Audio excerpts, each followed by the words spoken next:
Bonjour et bienvenue sur Vidéo Club 58. Aujourd'hui, une vidéo spéciale hommage pour Robert Duvall, qui, comme vous allez pouvoir le constater, est un acteur que j'ai découvert via des films plutôt commerciaux, mais que j'ai pu découvrir par la suite dans des films de plus grande envergure, puisqu'il est régulièrement au casting des films de Francis Ford Coppola. Donc je vais vous proposer une sélection de 5 films avec Robert Duvall et on commence tout de suite avec celui par lequel je l'ai découvert, entre autres, 60 secondes chrono.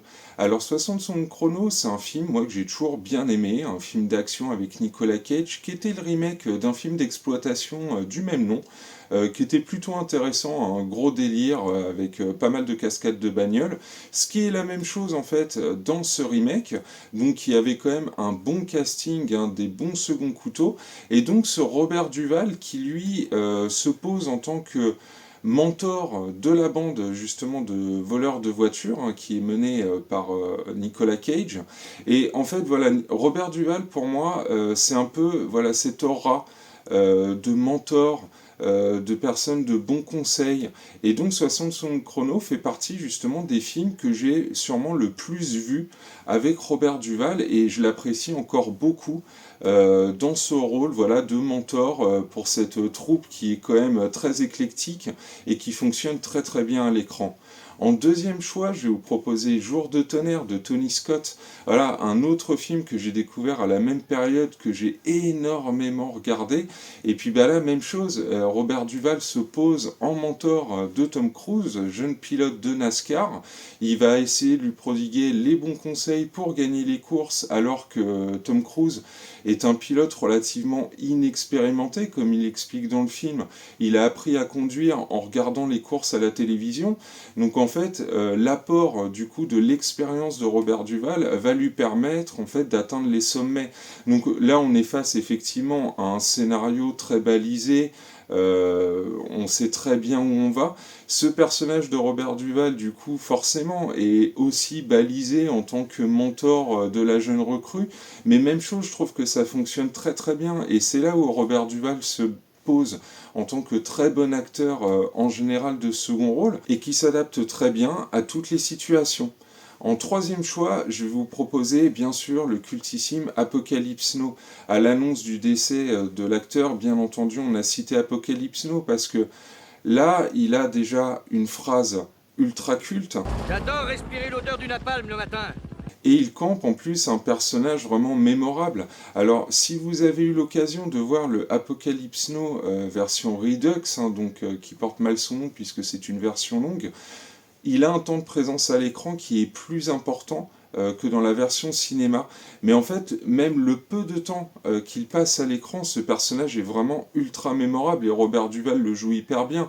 Parce que là, on est vraiment face à un fêlé de la guerre du Vietnam, un fêlé qui n'hésite pas à envoyer ses soldats tester en fait les rouleaux envoyés par les vagues alors qu'il y a des bombardements et tout, parce que le mec, il est fanat de surf.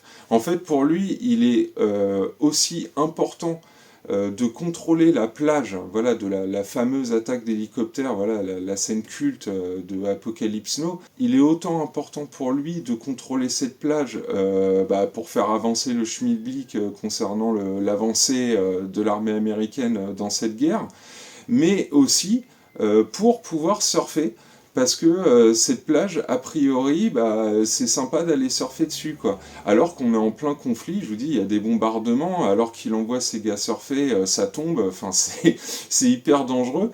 Et tout ce qu'il importe, c'est ça. Et en fait, de toute façon, tout Apocalypse Now montre la folie. Vraiment de la guerre du Vietnam, à tout niveau, les gars sont fêlés, quoi. Mais alors là, vraiment, lui, pour le coup, il a droit à ce dialogue donc ultra culte, une scène vraiment archi mémorable. Et voilà, j'étais obligé forcément de citer Apocalypse Now, mais obligé dans le sens où, voilà, c'est hyper important dans sa carrière, et Apocalypse Now, c'est de toute façon mon film préféré sur la guerre du Vietnam, c'est un très très grand film, et toute cette partie où Robert Duvall apparaît, ça fait partie vraiment des morceaux de bravoure de ce film. En choix suivant, je vais vous proposer Chute libre de Joel Schumacher, donc un réalisateur, à mon sens, beaucoup trop sous-estimé, parce qu'en gros, on va lui reprocher d'avoir fait voilà, des Batman qui plaisent à très peu de monde, qui fédèrent pas en tout cas. Mais à côté de ça, il a quand même une carrière remplie d'excellents films, et bah, celui-là, ça en fait clairement partie. Donc Chute libre avec Michael Douglas, et Robert Duvall, en fait, il va camper là-dedans. Donc un rôle un peu différent, hein, puisque là, il va jouer un policier, du coup, qui va essayer de retrouver cet inconnu qui se balade en fait dans les rues et qui est un vrai danger public, hein, parce que voilà, pour ceux qui se souviennent de Chute libre, Michael Douglas en gros pète un boulon dans ce film, va se rendre dans divers lieux et peut avoir des accès de violence, enfin peut vraiment être très dangereux.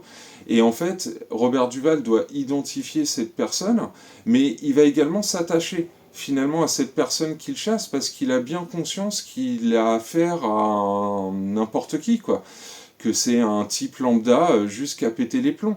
Alors qu'au début, il se demande si c'est vraiment pas quelqu'un d'extrêmement dangereux, et finalement, il se rend compte que c'est un peu comme s'il se chassait lui-même. En fait, il y a pas mal de dialogues dans ce film qui te font comprendre qu'ils ont un parcours un petit peu similaire tous les deux, sauf qu'il y en a un qui a tenu bon et l'autre qui a pété un câble. Je trouvais que c'était un très bon Joel Schumacher. Michael Douglas, il est très bien comme d'habitude. Et puis là, bah, face à lui, Robert Duvall, je trouve qu'il a un très bon rôle. Là, il brille vraiment dans ce rôle-là. On sent l'assurance de l'acteur, et forcément, bah, quand je pense à Robert Duvall, je pense également à ce film de Joel Schumacher, donc Chute libre. Et bien sûr, en dernier choix, je vais vous proposer Le Parrain, sur lequel j'étais revenu lors de la vidéo sur mes films préférés. Et alors oui, le rôle de consigliere en fait de Robert Duvall, donc le rôle de Tom Hagen, est essentiel dans la saga du Parrain. Le seul défaut que je pourrais dire, en fait, c'est concernant ce Parrain 3, hein, toujours celui qui pose un petit peu problème dans cette excellente trilogie. En fait, à la base, Robert Duvall devait donc reprendre son rôle de Tom Hagen, hein, donc le consigliere qui est mis de côté pendant une partie du 1 et puis qui finalement devient surtout avocat de la famille dans le deuxième. On sent en fait que ce personnage peut avoir beaucoup plus d'envergure que ce que lui permet d'avoir Michael Corleone, hein, donc, qui est joué par Al Pacino. Et en fait, c'était tout l'enjeu de ce Parrain 3 à la base. C'était vraiment une espèce de prise de pouvoir de la part de Tom Hagen, justement, sur la famille Corleone, sur les affaires de la famille Corleone. Le problème, c'est que Robert Duvall, en fait, était très très intéressé par reprendre son rôle, mais il y a eu un souci au niveau des cachets. Donc là, on est face à un problème d'ego, plutôt. Il acceptait, en gros, qu'Al Pacino puisse toucher 2 fois son salaire. Par contre, il était hors de question qu'Al Pacino touche 4 fois son salaire, alors que lui, il devait être en confrontation directe face à lui dans cet épisode 3, ça devait être vraiment l'enjeu principal du film, même si on aurait quand même suivi l'histoire avec Andy Garcia, hein, qui devait donc prendre la suite pour un éventuel Parrain 4.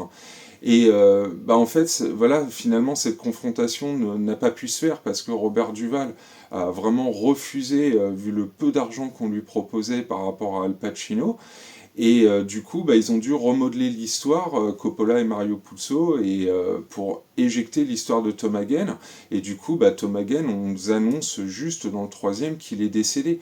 Donc en fait, je trouve ça très dommage, cette histoire d'ego, parce que Tom Hagen, voilà, interprété par Robert Duvall, pour moi, c'est un personnage tout aussi essentiel que les autres, en fait, dans l'histoire du Parrain, voire même dans le livre La famille Corleone. On a beaucoup plus d'infos sur lui, justement, les jeunes années qu'il a eues avec le personnage de Sonny, donc qui est interprété par James Caan dans le premier Parrain.